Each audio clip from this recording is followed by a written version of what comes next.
This weekend we had an event hosted by Netease, the gaming company in charge of delivering the platform to play WoW in China, which was quite interesting because it had a WoW class competition where they brought in some of the best players they could find from China, like Tin Foon, which was the rank 1 elemental shaman in Mythic Plus in both Dragonflight and in this expansion. They had Semage, who has been a multi rank 1 Mythic Plus player from China, Annie Sleepy, who has been the winner of the MDI, the Great Push in China, as well as a top 4 at the Great Push International Tournament, Erxy, who is a 4-time #1 Asia Race to War First winner, as well as the #1 rated Ret Paladin in China, etc, etc, and they made them compete against target dummies to display their prowess at their spec in both single target and AoE situations. And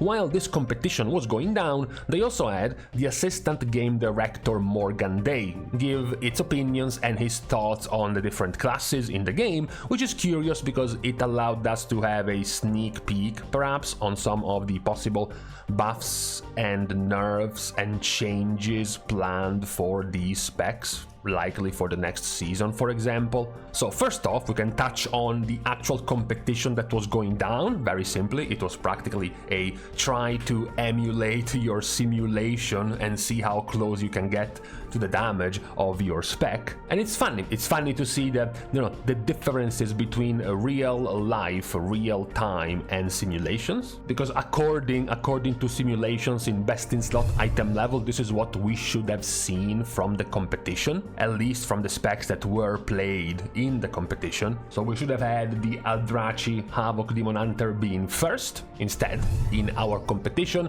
it ended up at 7th in the single target dummy simulation. Feral Druid and Balanced Druid are technically our 2 weakest simulation single target DPS specs, only above Destruction and Assassination. The top 3 ended up being Windwalker, Devastation and Marksmanship, with a clear winner being Windwalker. Now both Windwalker and Devastation and even Marksmanship actually are quite high up and very close to each other, even in simulations. The difference between Marksmanship and Devastation, for example, is less than 70,000 DPS, so we are talking about 2.2% damage difference between the two. Now, what was perhaps an even less, let's just say, less relevant kind of challenge was the AoE target dummy challenge, because this challenge was done on 5 dummies only. So of course, if you're surprised here looking at these results and wondering why the Unholy Death Knight is clear last,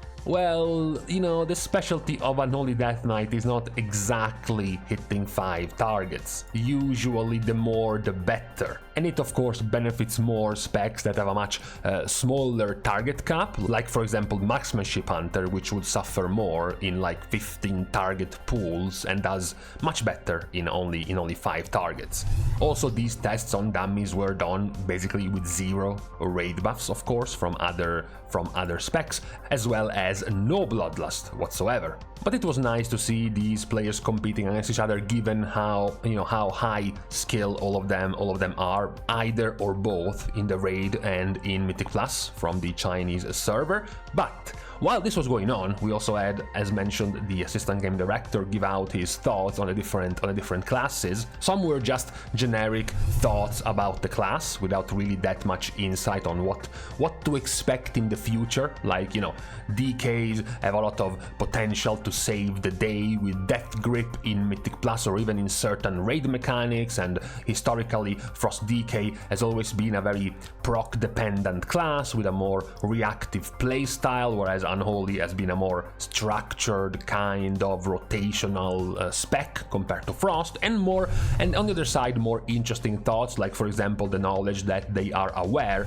of the OP-ness of Vengeance right now, and they have gotten enough already feedback on the viability of the other tank options, and things will be adjusted in the future. So yes, if we can expect any kind of changes for the next season, nerfs going down, vengeance are pretty much a certainty at this point. Yes, I know, some of you will come up with saying, but you don't need to nerf vengeance, just buff all the other tanks. No, that's also not gonna happen. Vengeance will definitely be nerfed. Another good type of insight was the one given on balanced druids. Balanced druids, as he mentioned, of course, have a major strength in their AoE. And also that they want to ensure that balanced druid AoE feels like a major strength, but sometimes it can cause tuning problems at the very high end, to the point where he admitted they actually had to adjust some of the mythic raid difficulty encounters because of the power of the balanced druid, in particular, of course, for split cleave. You know, split adds harder to damage for example, melee specs that can only hit enemies stacked in a clump, for example, one-arm bandit with the split adds, or sticks with the split adds, where balanced druid has a big advantage over most of the other specs. A very good bit of news for everyone is the confirmation that Blizzard is perfectly okay keeping augmentation weak. Just what we wanted to hear. Morgan Day pointed out that, you know, even though we have given a lot of changes to augmentation in Season 2 because of how poor they were, basically, after the changes and the nerfs after Season 1, he also points out, yeah, but given how strong they have been for so long, the team is okay with augmentation being a little more conservative and laid back for the moment. So let's hope this thought continues in Season 3 and we don't get to see augmentation again for this expansion. An interesting thought was laid down when it came to Paladin, especially to Retribution. The point was that Retribution Paladin, there's been a lot of thought and talk about, and possible criticism also, about simultaneously how popular Retribution Paladin seems to be everywhere, even in the raid, most popular spec, in Mythic Plus, most popular spec, but also how simple it is, how straightforward it is.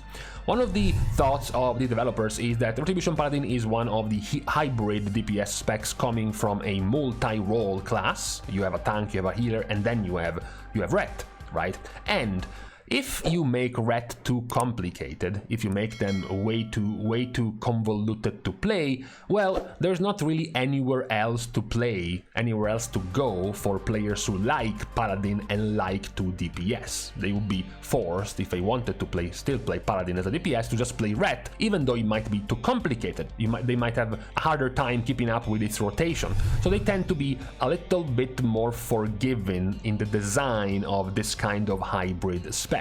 It's also doubled down this point when talking about Shadow Priest, pointing out how the team is always looking to make sure that each spec has viable options and playstyle choices, although Shadow Priests are again a class with only one DPS spec, so they tend to try to make sure that it's a little bit more forgiving in its options. Shadow Priest has definitely been eased down in its complicated rotation over time, still definitely not as straightforward and as simple as Ret Paladin is. Now, very curious to see what is said about rogues, because, you know, from the community standpoint, arguably the worst class at the moment is rogue. When it comes from a development standpoint, from the way the specs play, the way they are thought out, not just particularly about the damage they are doing, which could be just fine, but just how they have been designed as a whole, all three of them. So it would have been interesting to see what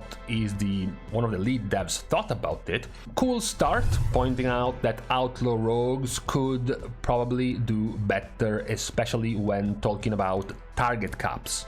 Outlaw is one of the notoriously target capped specs, since like 80% of their AoE damage comes from Blade Flurry, and Blade Flurry has an 8 target fixed target cap. However, that's where it stops. Not much mention of the other two rogue specs, where we do have an admission of fault, straight and clear, is with Warlock. There is the admission that Warlock will need some reworking on the left side of their class talent 3. He does touch briefly on the fact that they do try to give every spec and class something unique like a raid buff, and then of course mentions that the last two remaining ones without one, DK and Warlock, they do still have something somewhat unique like death creep, gateways, hellstones, so they try to make up with other ways other than raid buffs. But at least when it comes to the talent setup, they are planning to change some of the talent tree of Warlock. Another cool possible spoiler about next season is the thought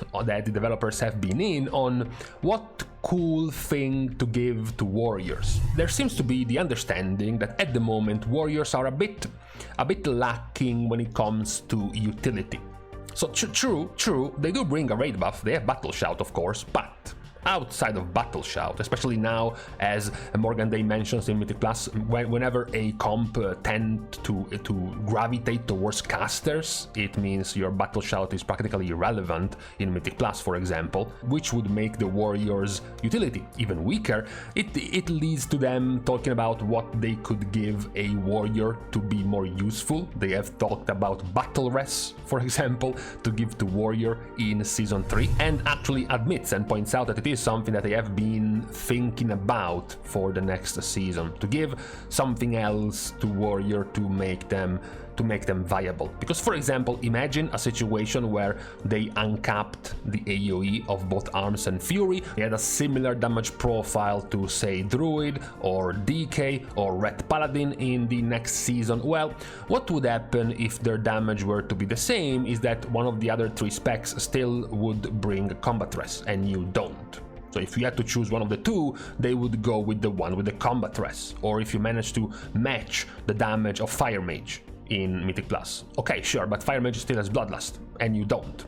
So even if you manage to match the damage, you will still end up not being picked because you don't really bring anything else besides your sheer damage. So it is cool that it is at the very least acknowledged that at the moment warriors are amongst the more lacking classes when it comes to utility in the game at the moment. So this was what has gone down in this Q&A interview with Morgan Day after this event from Netease in WoW China. The Target Dummy Invitational show-off was kind of cool and nice to see these players play out, but of course it was more about listening what he had to say about the different classes and possibly catching some of the ideas and plans of Blizzard for the next season for some of these classes, like nerfing Vengeance Demon Hunter, keeping Augmentation not strong next season, changing the talent tree, the general talent tree of Warlock, giving some more utility to Warrior, for example. These are some cool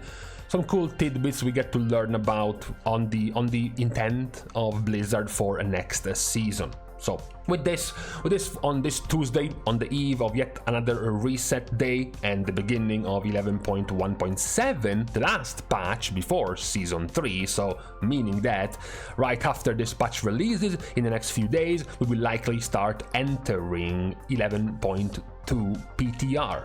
Which means news about, for example, news about the balance tuning, news about the tier sets, the new tier sets for the next season, etc., will start rolling in. But for today, this is what we have in terms of news for the game on the eve of this new patch. And besides this, it is now time to leave each other. We're starting, as usual, the goodbyes by thanking everyone for having watched the video, together with, of course, everyone else who has been supporting completely for free by liking and commenting down below, as well as subscribing to the channel itself. Now, with these things out of the way, thank you guys again for watching. See you guys tomorrow, and in the meantime, Finally, we actually had a couple of dangerous 35+ degree days. Now we went down by about 10, which is more fitting for the time.